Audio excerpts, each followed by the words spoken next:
Cumprimento a todos os meus irmãos com a paz de Jesus. Seja bem-vindo ao estudo da lição da Escola Sabatina número 2, a questão central, amor ou egoísmo? Antes de começar, vamos orar. Pai querido que estás nos céus, na tua presença estamos para te adorar e para suplicar tua bênção, o derramamento do Espírito Santo sobre mim e sobre os meus irmãos, que ao abrirmos a tua palavra, o Senhor abra a nossa mente e nos dê a iluminação do Espírito Santo para entendermos a tua verdade, a tua missão e o teu desejo para a nossa vida. Ouve a oração do teu povo, em nome de Jesus. Amém, Senhor. A questão central, amor ou egoísmo? O verso áureo: não tema, porque eu estou com você. Não fique com medo, porque eu sou o seu Deus. Eu lhe dou forças, sim. Eu o ajudo, sim. Eu o seguro com a mão direita da minha justiça. Isaías 41, o verso 10. Queridos, imaginemos que você seja um pastor cuidando de suas ovelhas, de suas cabras, nas encostas, lá no Monte das Oliveiras, com vista para Jerusalém. Você ouve as palavras de Jesus e fica surpreso com o que ele falou? Enquanto o sol poente brilha no templo dourado e se reflete nas magníficas paredes de mármore, Jesus afirma: em verdade lhes digo que não ficará aqui pedra sobre pedra que não seja derrubada. Mateus 24, verso 2. Os discípulos ficam confusos com essas palavras de Jesus. O que Jesus queria dizer com essas palavras? Como elas se relacionam com o fim do mundo, sobre o qual os discípulos de Jesus perguntaram? Você ouve enquanto Jesus mistura de forma magistral os eventos que levariam à destruição de Jerusalém com os que ocorreriam antes do seu segundo advento. Na destruição de Jerusalém, observamos um prenúncio da estratégia de Satanás para enganar e para destruir o povo de Deus no fim dos tempos. Estudaremos hoje a dupla estratégia satânica para destruir o povo de Deus. O que o diabo não consegue fazer pela perseguição, ele espera alcançar através da concessão, fazendo com que o povo de Deus faça concessões ao reino das trevas. Deus nunca é pego de surpresa, meu querido irmão, minha querida irmã. E nos momentos mais difíceis, Deus preserva e cuida do seu povo. A lição desta semana está baseada nos capítulos 1 e 2 do livro Grande Conflito. Na parte de domingo, um Salvador de coração quebrantado. Olhando para Jerusalém, Jesus ficou com o coração quebrantado. João, o discípulo amado, escreveu em João capítulo 1 e o verso 11: Jesus veio para o que era seu e os seus não o receberam. Que tragédia! Estava no mundo e o mundo foi feito por ele e o mundo não o conheceu.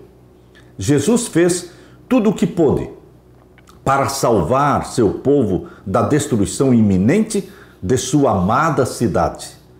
O amor de Jesus por seu povo é infinito. Ele repetidamente apelou para que se arrependesse e aceitasse seu gracioso convite de misericórdia. Queridos, qual foi a atitude de Jesus para com o seu povo e a resposta deste povo à sua graça? Vamos ver o que está em Lucas capítulo 19. Abra sua Bíblia em Lucas capítulo 19. Vamos ver então os versos 41 a 44. Leia comigo.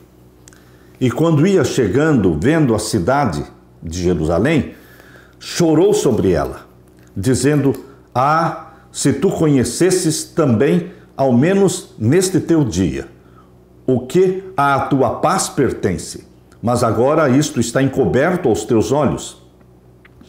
Porque dias virão sobre ti em que os teus inimigos te cercarão de trincheiras e te sitiarão e te estreitarão de todas as bandas, e te derribarão a ti e aos teus filhos que dentro de ti estiverem, e não deixarão em ti pedra sobre pedra, pois que não conheceste o tempo da tua visitação.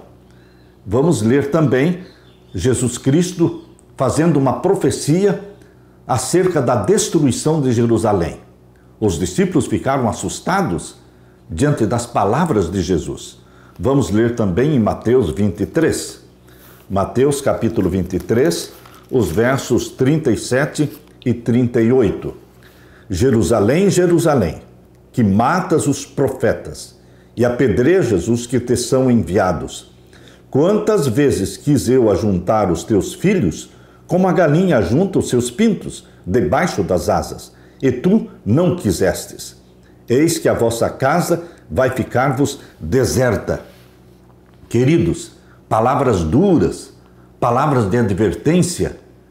Aquele que conhece o fim desde o princípio anuncia as coisas que estão ainda por acontecer, para que quando acontecerem essas coisas, nossa fé seja fortalecida.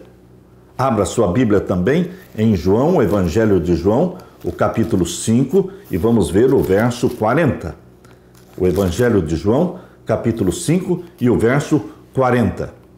E não quereis vir a mim para terdes vida. Jesus apelou para o coração de Israel. E Jesus disse: vocês não querem vir a mim para terem vida eterna.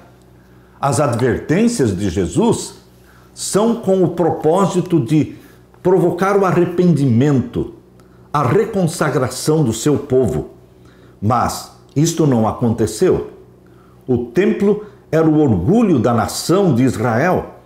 Eles não poderiam nem sonhar, nem imaginar de que aquele templo poderia ser destruído. Mas, queridos, aquilo que você acha que não pode acontecer ou que nunca vai acontecer, poderá acontecer sim. Os judeus pensavam que Deus, o Deus de Israel, nunca permitiria que o templo fosse destruído. Mas, em 586, o templo de Salomão também foi destruído. Queridos, em 586, quando Babilônia cercou Jerusalém, o templo foi destruído. E, queridos, agora, novamente, Jesus estava fazendo uma predição, uma profecia que se cumpriu no ano 70, quando Tito cercou Jerusalém, e Jerusalém foi destruída e o templo também foi destruído. Portanto, em 586 a.C. e também no ano 70 depois de Cristo, o templo foi destruído, não ficou pedra sobre pedra. É difícil entender a destruição de Jerusalém à luz do amor de Deus.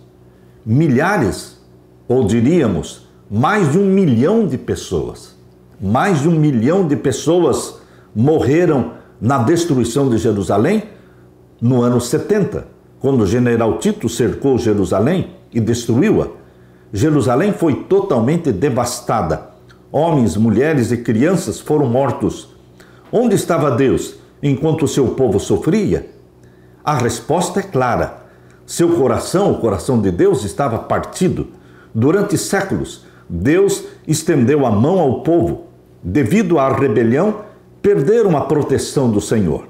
Deus nem sempre intervém para limitar os resultados das escolhas do seu povo. Deus permite que as consequências naturais da rebelião se desenvolvam. Deus não causou a matança de crianças inocentes, pessoas inocentes. A morte dos inocentes foi um ato de Satanás e não de Deus. Satanás se deleita na guerra, pois a guerra desperta os piores sentimentos humanos. Ao longo do tempo, tem sido seu propósito enganar e destruir e depois culpar Deus. Queridos, vamos ler agora Mateus capítulo 24. Mateus capítulo 24, vamos ver os versos 15 a 20. Mateus capítulo 24 e os versos 15 a 20. Aqui estão as profecias de Jesus. O capítulo 24 de Mateus é conhecido como o Apocalipse nos Evangelhos. E o verso 15 diz: quando, pois, virdes que a abominação da desolação de que falou o profeta Daniel está no lugar santo, quem lê, atenda. Jesus falou da abominação da desolação mencionada em Daniel capítulo 11 e em Daniel capítulo 12. A abominação da desolação tem dupla aplicação. Dupla aplicação. Aplica-se à destruição de Jerusalém no ano 70, quando Roma imperial cercou o povo de Deus, e aplica-se também ao tempo do fim, quando novamente Roma, mas agora será Roma papal, cercará o povo de Deus agora no tempo do fim, exatamente no momento em que a abominação, desolação dos últimos dias estiver para ser imposta sobre o povo, sobre o mundo. A abominação da desolação, lá no ano 70, foi o cerco de Roma imperial cercando o povo de Deus. E a abominação da desolação, agora no tempo do fim, será Roma papal cercando o povo de Deus, impondo uma lei dominical, um decreto dominical, perseguindo o povo de Deus. Esta profecia de Jesus tem dupla aplicação. É assim que a serva de Deus menciona no livro O Grande Conflito, na página 25 e 26. Se você quiser, você pode ler no Grande Conflito, página 25. Aqui, Deus escreveu através da sua serva. A profecia que Jesus proferiu era dupla em seu sentido. Ao mesmo tempo em que prefigurava a destruição de Jerusalém, representava igualmente os terrores do último grande dia. Mas a abominação da desolação sempre tem a ver com Roma. Primeiramente, no ano 70, com Roma imperial. E agora, no tempo do fim, com Roma papal. Roma, sempre Roma. E aqui na página 26 do Grande Conflito diz assim: o Salvador advertiu os seus seguidores: quando, pois, virdes que a abominação da desolação de que falou o profeta Daniel está no lugar santo, quem lê, atenda. Então os que estiverem na Judéia fujam para os montes. Quando os estandartes idolátricos dos romanos fossem arvorados em terra santa, a qual se estendia por alguns estádios fora dos muros da cidade, então os seguidores de Cristo deveriam achar segurança na fuga. Portanto, o sinal para fugir era o cerco de Jerusalém. Quando Jerusalém fosse cercada e os estandartes idolátricos romanos fossem fincados em terra santa, o povo de Deus dentro de Jerusalém sabia que era momento de fugir. Mas como fugir se Jerusalém estava cercada? Quando Jesus fez esta profecia, ele estava dizendo que Deus proveria um meio para a fuga, um meio, um jeito para escapar da morte, da destruição de Jerusalém. Portanto, meus queridos, no ano 66, 67, Jerusalém foi cercada. Foi o primeiro cerco. Porém, queridos, no ano 68, Nero suicidou. Nero, que era um monstro, um agente de Satanás, ele suicidou no ano 68. Então, Vespasiano, pai de Tito, ele era o candidato para ser o próximo imperador de Roma. Mas os exércitos de Roma estavam cercando Jerusalém. Então, Vespasiano mandou um aviso para o exército que estava cercando Jerusalém, que eles deveriam voltar para Roma, que ele precisaria do exército para se tornar o próximo imperador de Roma. Então, quando a notícia chegou até o exército romano lá na Palestina, eles retiraram o cerco.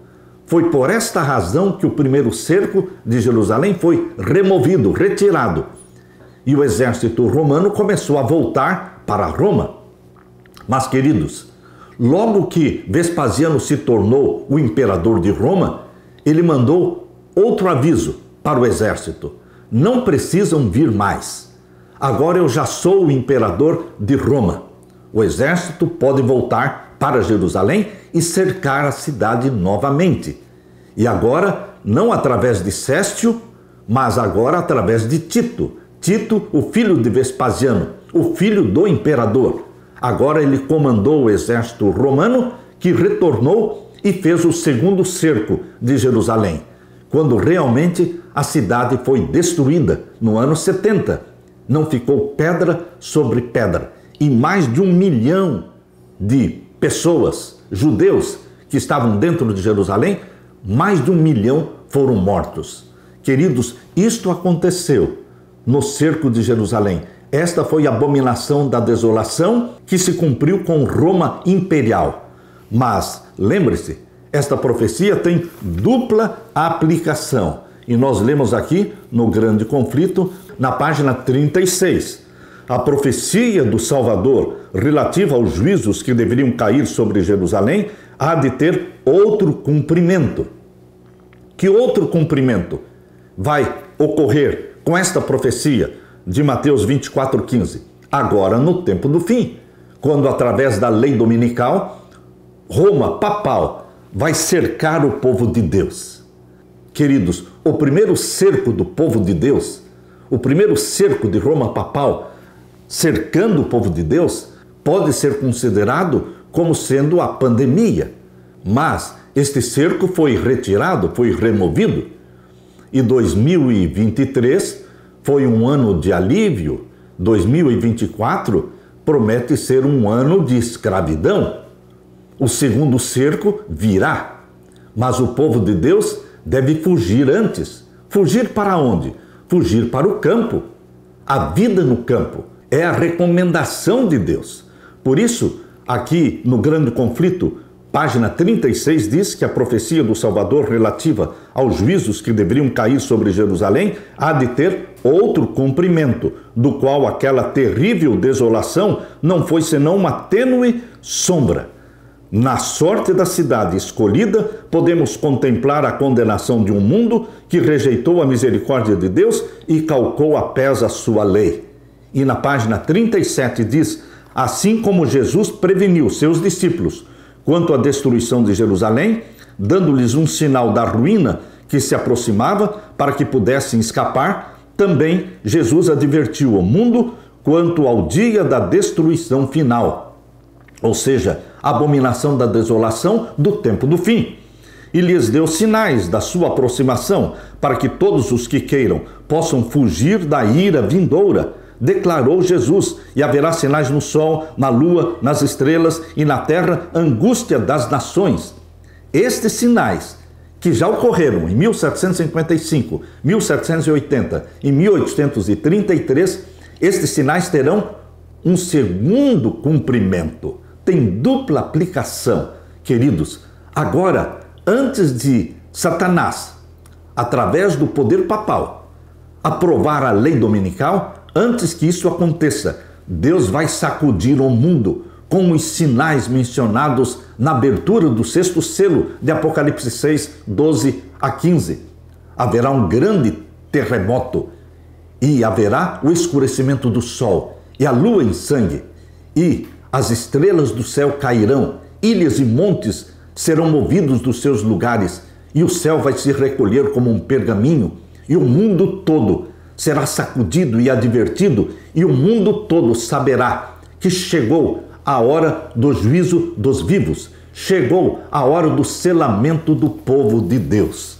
Meu querido irmão, nós estamos vivendo exatamente neste momento em que os sinais que vão anunciar a chegada da lei dominical, a chegada do juízo dos vivos, o selamento do povo de Deus e o selamento dos ímpios também, nós estamos vivendo exatamente às portas deste grande acontecimento. Em breve isto vai acontecer. A maioria dos cristãos que vivia em Jerusalém no ano 70 era de origem judaica. Deus desejava preservar estas pessoas. Por isso, Jesus deu a instrução de que quando os exércitos romanos se aproximassem, eles deveriam fugir da cidade. Mas os cristãos que estavam dentro de Jerusalém atenderam a advertência de Jesus. E nenhum cristão foi morto na destruição de Jerusalém no ano 70.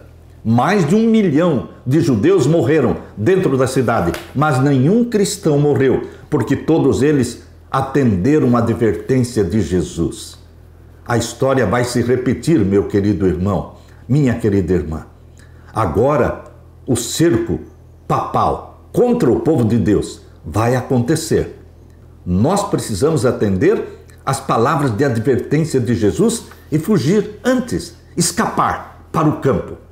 No campo, Deus proverá para você um abrigo, o alimento, o maná, a água, tudo o que você precisa, Deus vai prover para você. Que Deus te abençoe, meu querido irmão. Que o Espírito Santo impressione você com estas profecias de Jesus para os nossos dias. Aleluia! Na parte de segunda-feira, cristãos providencialmente preservados. Queridos, a graça e a providência de Deus são reveladas nos eventos que levaram à destruição de Jerusalém. Céstio e o exército romano cercaram a cidade. Por volta do ano 67, mais ou menos, em um movimento inesperado, quando o seu ataque parecia iminente, eles se retiraram, porque Nero suicidou no ano 68 e o exército romano se retirou voltando para Roma, para ajudar Vespasiano a se tornar o novo imperador de Roma. Com a fuga dos romanos, os cristãos em Jerusalém fugiram para a cidade de Pela, na Pérea, além do Jordão. O sinal prometido foi dado aos cristãos que aguardavam, e agora todos tiveram a oportunidade para obedecer ao aviso de Jesus. Os acontecimentos foram encaminhados de tal maneira que nem judeus e nem romanos impediriam a fuga dos cristãos. Eles fugiram, eles foram obedientes. Será que nós, os cristãos de hoje, estamos sendo obedientes às advertências de Jesus?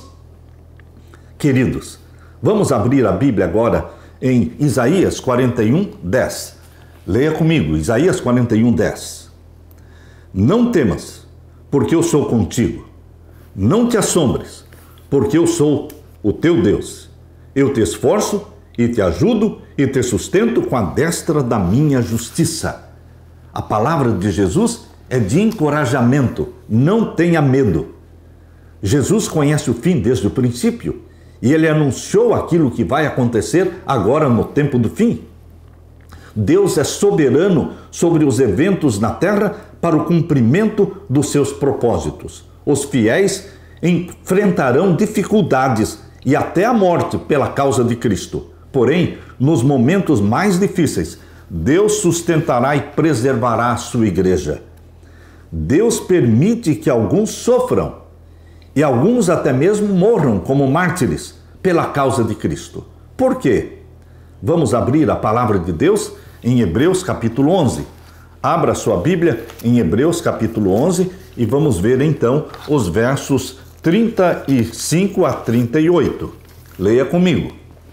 As mulheres receberam pela ressurreição os seus mortos.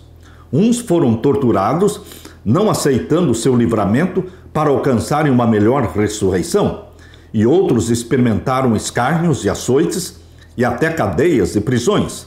Foram apedrejados, serrados, tentados, mortos ao fio da espada, andaram vestidos de peles de ovelhas e de cabras, desamparados, aflitos e maltratados, dos quais o mundo não era digno, errantes pelos desertos e montes e pelas covas e cavernas da terra. Aqui, Hebreus capítulo 11 está falando dos heróis da fé, das heroínas da fé. É uma longa lista de heróis e de heroínas da fé. Queridos, existiram mártires e ainda vão existir mártires. Por quê? Porque o número dos mártires ainda não se completou. quando você lê Apocalipse capítulo 6. Abra sua Bíblia em Apocalipse capítulo 6, especificamente o quinto selo. Aqui no capítulo 6 de Apocalipse, verso 11.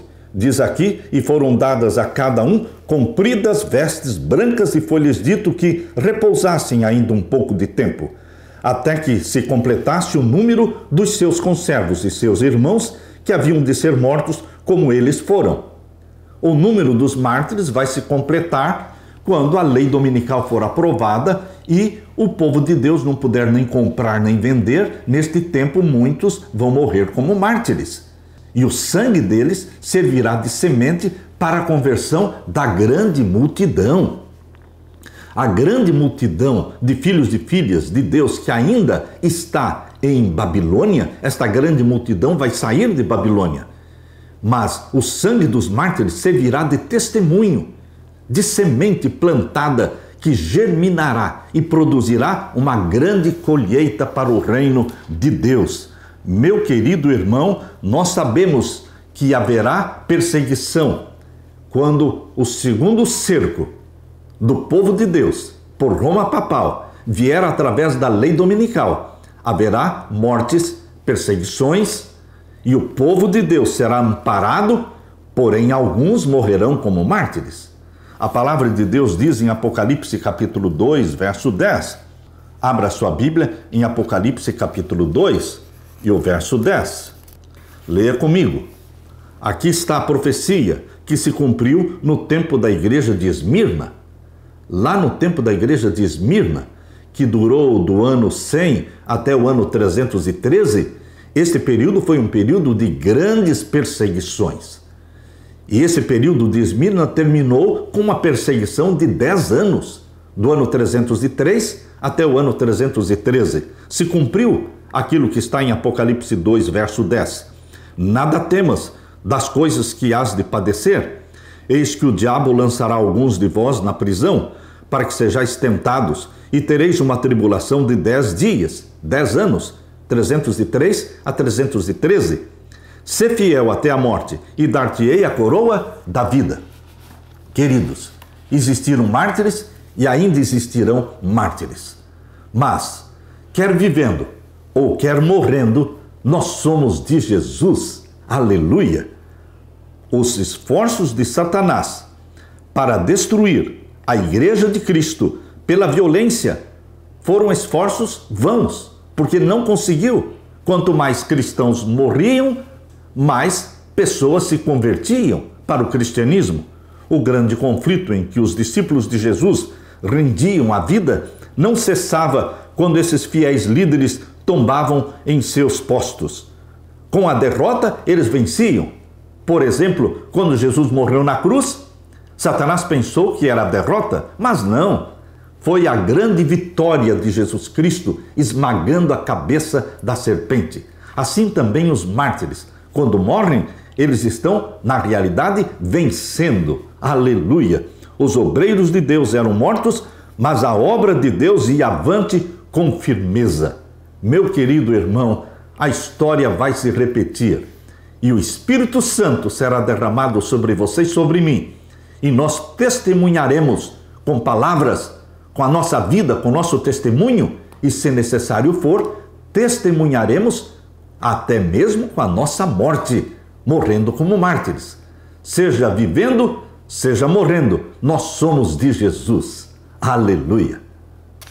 Na parte de terça-feira, fiéis em meio à perseguição.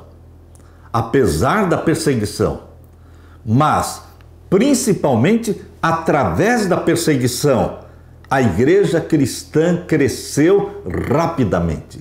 Houve uma explosão no crescimento do cristianismo através principalmente da perseguição, porque os cristãos foram dispersos.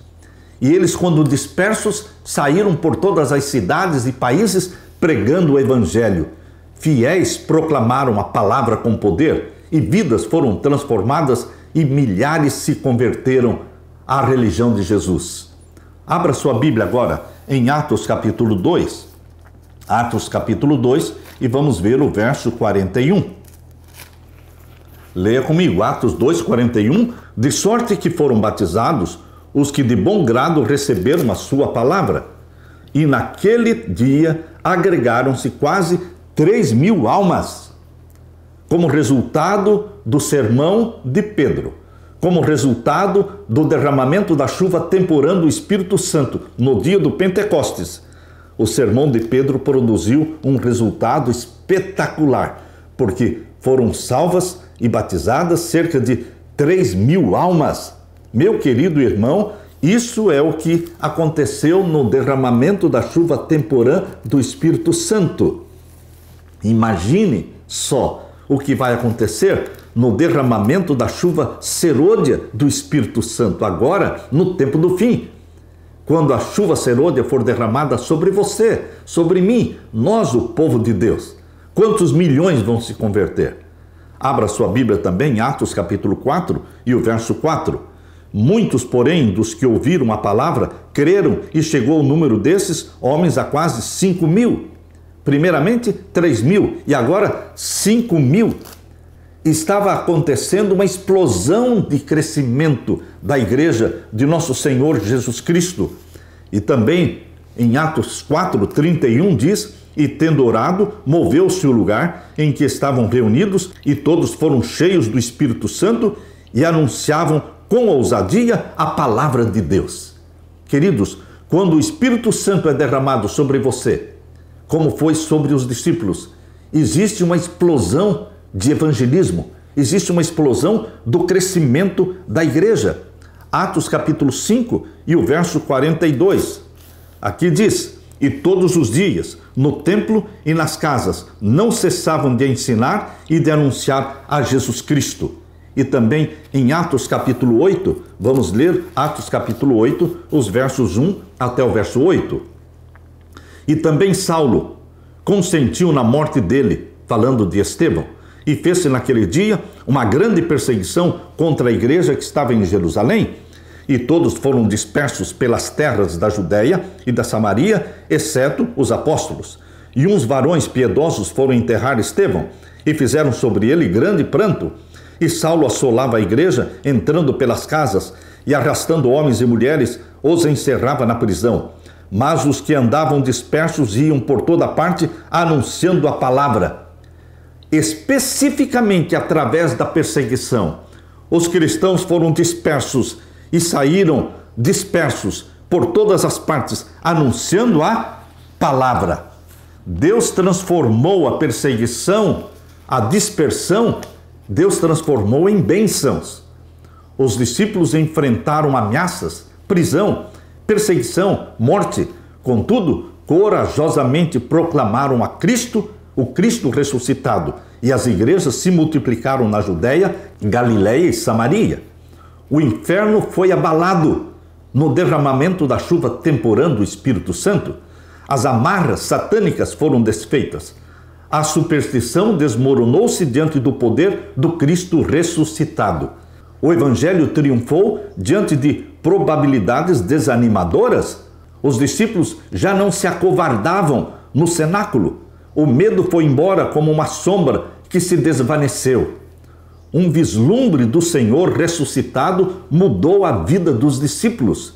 Jesus lhes deu razão para viver. O Senhor não só lhes deu uma grande comissão de ir e pregar o Evangelho, mas Jesus também deu uma promessa, uma grande promessa. Vocês receberão poder ao descer sobre vocês o Espírito Santo e serão minhas testemunhas, tanto em Jerusalém, como em toda a Judéia e Samaria e até os confins da terra. Atos 1:8. Jesus também deu para você uma comissão, uma grande comissão, mas ele deu também uma bênção. O derramamento da chuva temporã do Espírito Santo e também a chuva serôdia do Espírito Santo, meu querido irmão. Você não está sozinho. O Evangelho alcançou os cantos remotos da terra. Embora o último discípulo, João, tivesse morrido no fim do primeiro século, outros pegaram a tocha da verdade. Plínio, o moço, governador da Bitínia, na costa norte da atual Turquia, escreveu ao imperador Trajano por volta do ano 110 depois de Cristo. A declaração de Plínio é significativa porque foi feita 80 anos após a morte de Cristo. Plínio falou dos julgamentos que conduzia para encontrar e executar cristãos. Vejam o que Plínio escreveu para Trajano, imperador de Roma. Muitas pessoas de todas as idades e classes e de ambos os sexos estão sendo colocados em perigo pela acusação, e isso vai continuar. O contágio dessa superstição, ele se referia ao cristianismo como sendo uma superstição. O contágio dessa superstição se espalhou não apenas nas cidades, mas também nas aldeias e distritos rurais. Mas a igreja crescia poderosamente, porque o Espírito Santo foi derramado sobre os discípulos. A igreja vai crescer poderosamente agora. Haverá uma conversão como nunca houve. Por quê? A chuva serôdia do Espírito Santo será derramada. O que a igreja pode aprender com a igreja primitiva é que o que mais necessitamos é do Espírito Santo. Jesus Cristo é o nosso Salvador. Somos salvos em Jesus. Mas agora o que mais precisamos é do batismo do Espírito Santo, para que exista também esta explosão de evangelismo e esta explosão de conversões, a conversão da grande multidão. O Evangelho, a pregação do Evangelho, não vai terminar com menor poder do que quando começou no primeiro século. O fim da pregação do Evangelho será um fim majestoso, glorioso, com a conversão de milhões ao lado de Jesus Cristo, unindo-se aos que guardam os mandamentos de Deus e têm a fé de Jesus. Aleluia! Na parte de quarta-feira, cuidando da comunidade, a igreja cristã primitiva cresceu, não apenas porque seus membros pregavam o Evangelho, mas porque eles viviam o Evangelho. Essa é a diferença. Pregar o Evangelho é bom, mas o importante mesmo é viver o Evangelho. Os crentes seguiam o modelo do ministério de Cristo. Cristo percorria toda a Galileia, ensinando nas sinagogas, pregando o Evangelho do Reino e curando todo tipo de doenças e enfermidades entre o povo. É isso que está escrito em Mateus 4:23. Jesus se importava profundamente com as pessoas e a igreja do Novo Testamento também se importava. Foi esse amor altruísta de Jesus colocado no coração dos discípulos, esse compromisso de satisfazer as necessidades humanas e a pregação das boas novas do Evangelho no poder do Espírito Santo, foi isto que causou tanto impacto no mundo nos primeiros séculos. E é isso que vai causar impacto no mundo hoje também. Abra sua Bíblia e vamos ler em Atos capítulo 2 e os versos 44 a 47. Atos capítulo 2 e os versos 44 a 47. E todos os que criam estavam juntos e tinham tudo em comum. Viviam unidos, ninguém passava necessidade. Porque os que tinham dinheiro colocavam à disposição da igreja para suprir as necessidades de todos. Por isso, o verso 44 diz: e todos os que criam estavam juntos e tinham tudo em comum, e vendiam suas propriedades e fazendas e repartiam com todos, segundo cada um havia de mister. Verso 46.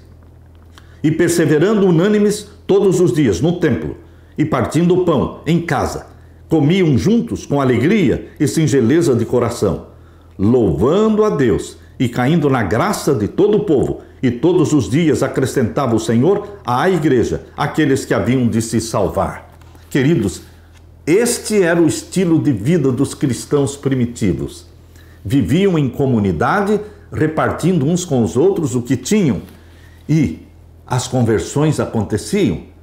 Quem não gostaria de fazer parte de uma igreja em que não existe necessidade, ninguém passa fome, em que eles vivem de forma unida e partilhando uns com os outros as suas necessidades? Lemos também em Atos capítulo 3, versos 6 a 9. E disse Pedro: não tenho prata e nem ouro, mas o que tenho, isso te dou. Em nome de Jesus Cristo, o Nazareno, levanta-te e anda. E tomando-o pela mão direita, o levantou, e logo seus pés e artelhos se firmaram. E saltando ele, pôs-se em pé, e andou e entrou com eles no templo, andando e saltando e louvando a Deus. E todo o povo ouviu andar e louvar a Deus. E conheciam-no, pois era ele o que se assentava a pedir esmola à porta formosa do templo, e ficaram cheios de pasmo e assombro pelo que lhe acontecera. Queridos, os milagres aconteciam. Os milagres vão voltar a acontecer agora no tempo do fim, com a chuva serôdia do Espírito Santo. Os milagres e maravilhas ocorrerão. E agora lemos também em Atos capítulo 6. Abra sua Bíblia, em Atos capítulo 6, vamos ver os versos 1 até o verso 7.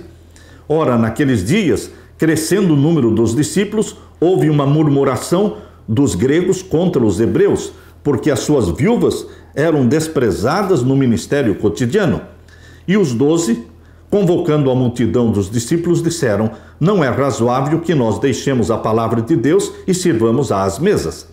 Escolhei, pois, irmãos, dentre vós, 7 varões de boa reputação, cheios do Espírito Santo e de sabedoria, aos quais constituamos sobre este importante negócio. Escolheram 7 varões, cheios do Espírito Santo. Esta era a credencial. A credencial não era de uma universidade, de uma instituição de ensino. A credencial daqueles que deveriam ser escolhidos, assim como os apóstolos, era ser cheio do Espírito Santo. Verso 4. Mas nós perseveraremos na oração e no ministério da palavra. E este parecer contentou a toda a multidão, e elegeram Estevão, homem cheio de fé e do Espírito Santo, e Filipe, e Prócoro, e Nicanor, e Timon, e Parmenas, e Nicolau, prosélito de Antioquia. E os apresentaram ante os apóstolos, e estes, orando, lhes impuseram as mãos. E crescia a palavra de Deus. E em Jerusalém se multiplicava muito o número dos discípulos, e grande parte dos sacerdotes obedecia à fé. Que maravilha! Deus corroborando com o crescimento da sua igreja, derramando o Espírito Santo, escolhendo homens para serem diáconos, homens que fossem cheios do Espírito Santo. A igreja de Cristo era o seu corpo na terra, e ela também, nesses primeiros séculos, expressou o amor sacrificial e a preocupação de Jesus pela humanidade ferida e quebrantada. Esses crentes eram exemplos vivos da compaixão de Jesus. No grande conflito que assola o universo, o diabo quer desfigurar a imagem de Deus na humanidade. O propósito do Evangelho é outro, é restaurar a imagem de Deus no ser humano. Essa restauração inclui cura física, mental, emocional e espiritual. Assim era o ministério de Jesus, assim deve ser o nosso ministério. Nós deveremos, em nosso ministério, atingir a cura física das pessoas, a cura mental, emocional e espiritual. Em João capítulo 10, verso 10, Jesus disse: eu vim para que tenham vida e vida em abundância. É esta vida em abundância que nós deveremos dar para aqueles que abraçam a Jesus.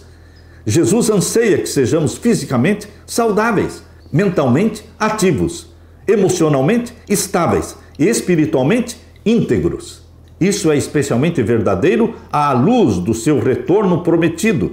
Este mundo enfrenta uma crise. As predições de Jesus antevêm condições catastróficas antes do seu segundo advento.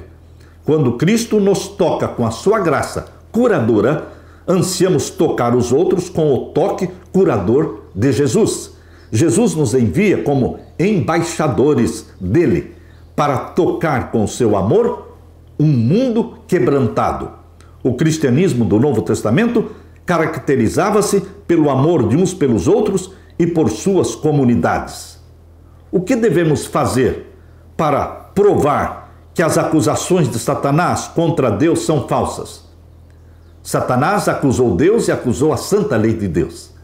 Nós deveremos provar pela vida que vivemos que a lei de Deus é santa, justa e boa, e que pelo poder do Espírito Santo que em nós habita, nós podemos sim obedecer os mandamentos de Deus, amando a Deus sobre todas as coisas e ao próximo como a nós mesmos. Aleluia! Na parte de quinta-feira, um legado de amor. O que o apóstolo João fala sobre a essência do cristianismo? Vamos abrir a Bíblia em João capítulo 13. João capítulo 13, vamos ver o verso 35. João capítulo 13 e o verso 35. Você pode ler comigo. Verso 35. Nisto todos conhecerão que sois meus discípulos, se vos amardes uns aos outros. Não tem como mostrar que Deus é Deus e que Jesus Cristo é o Salvador do nosso, e que Jesus Cristo é o Salvador. Não tem como provar isso se nós, os salvos por Jesus Cristo, não nos amarmos uns aos outros. Por isso Jesus está falando aqui: nisto todos conhecerão que sois meus discípulos, se vos amardes uns aos outros. E também na primeira carta de João, abra sua Bíblia, na primeira carta de João, o capítulo 4 e o verso 21. Primeira carta de João, capítulo 4 e o verso 21. E dele temos este mandamento, que quem ama a Deus, ame também ao seu irmão. O amor é a própria essência de Deus.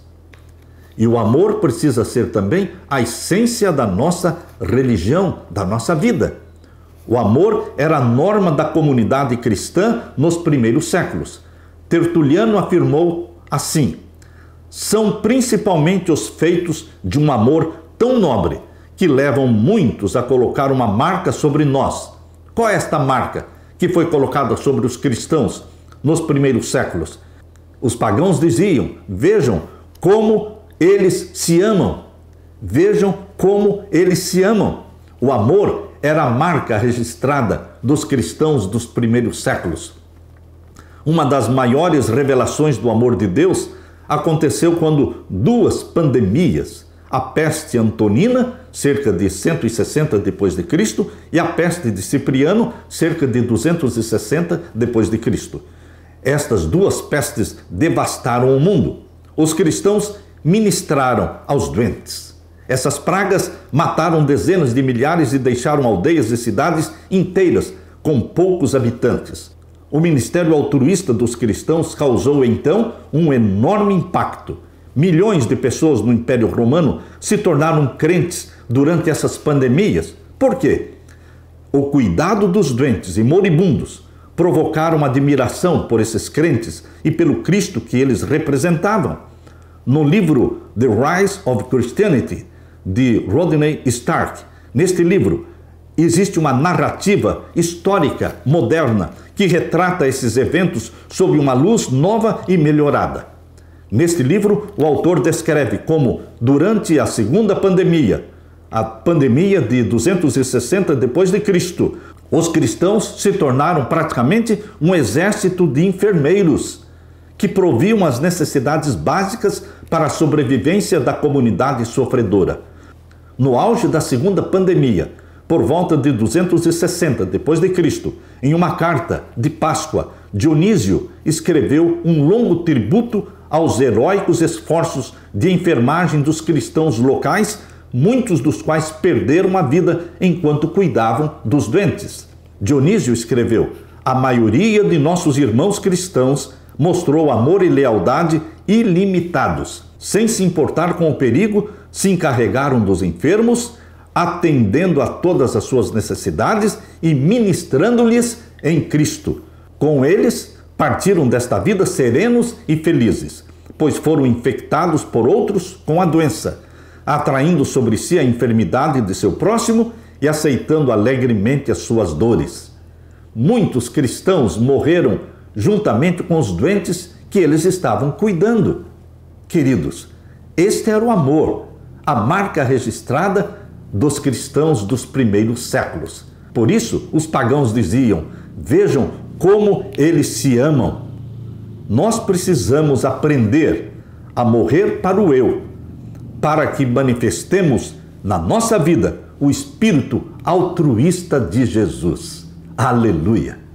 Os esforços de Satanás para destruir a Igreja de Cristo pela perseguição foi um esforço vão. Com a derrota, com a morte dos cristãos como mártires, eles venceram. Com a derrota veio a vitória. Assim como Jesus, ao morrer na cruz, conquistou a maior de todas as vitórias, esmagando a cabeça da serpente. Os obreiros de Deus eram mortos, mas a sua obra ia avante com firmeza. O evangelho continuava a ser espalhado e o número dos seus conversos só aumentava. Penetravam regiões que eram inacessíveis, mesmo para os exércitos romanos. Discutindo com os governadores pagãos que estavam impulsionando a perseguição, um cristão afirmou o seguinte: vocês podem nos matar, podem nos torturar e condenar. Sua injustiça é prova de que somos inocentes. De nada vale a crueldade de vocês.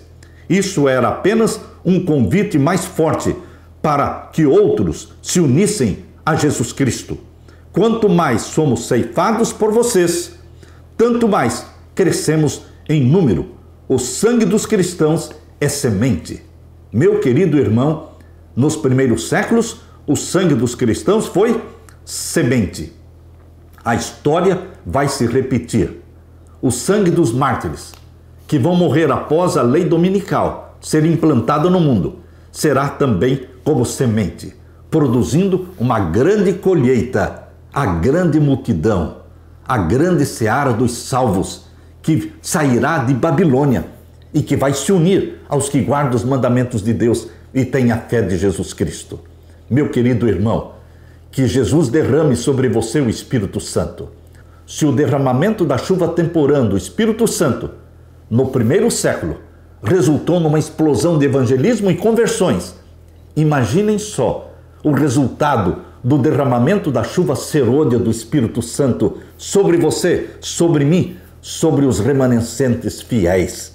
Bendito seja Deus pelo privilégio de participarmos desta explosão de conversões e exaltação do nome de Jesus. Aleluia! Deixe-me orar com você. Pai querido que estás nos céus, obrigado pelo privilégio de estarmos vivendo no tempo em que estamos vivendo. Na hora em que a chuva serôdia deve ser derramada sobre nós. Continue derramando a chuva temporã cada dia, mas derrama também sobre nós a chuva serôdia do Espírito Santo, para que sejamos pregadores, pregando a Tua palavra a tempo e fora de tempo, e que o Senhor nos ajude a ver o lindo resultado, que é a conversão desta grande multidão de homens e mulheres, filhos e filhas sinceros, que vão ouvir o clamor, sai dela, povo meu, e vão se unir aos que guardam os Teus mandamentos. Dá-nos esta bênção, meu Jesus, pois é em Teu nome que pedimos e agradecemos. Amém, Senhor, e amém. Deixo com você, meu irmão, minha irmã, a paz de Jesus. Amém.